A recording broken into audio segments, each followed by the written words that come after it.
नमस्कार प्रणाम। हम आप लोग के भाई सिंगर राहुल वर्मा और आज एगो ऐसन गाना सुनावे जात बानी जवन बहुत पुराना गाना तो बटले बटे, कहल जाला ओल्ड इज गोल्ड। लेकिन ये गाना में इतना रस बा, इतना दर्द बा, आप लोग सुन ले हो खबजा।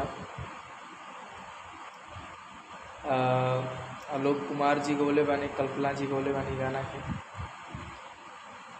सुनाओ तनी आप लोग सुनी जा। और हाँ, अगर चैनल पर नया बनी जाए तो प्लीज़ चैनल के सब्सक्राइब कर लें, लाइक कमेंट कर लें, अच्छा लगे तो शेयर कर दिया जाए। सुनाओ तनी। पहले कल्पना जी कहते नहीं कि अरे का जानी का हो गइल बाटे आज, असर से चुनरिया सर केला, अखिया में हिलावे में लागे लाज, धक से कर जावा धड़केला। तब आलोक कुमार जी कहते हैं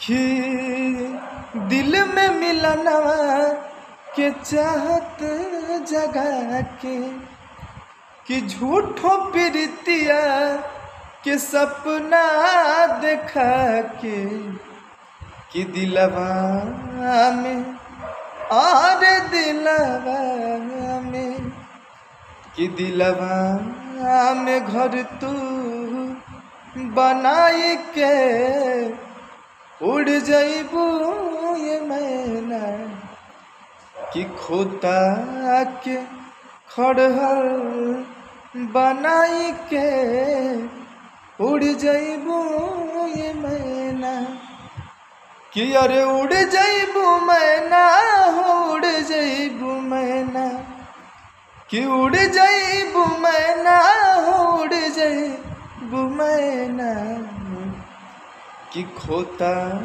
के और खोता के, कि खोता के खड़हर बनाई के उड़ जइबू ये मैना, कि नहिया के रंगवा चढ़ाई के उड़ जइबू ये मैना।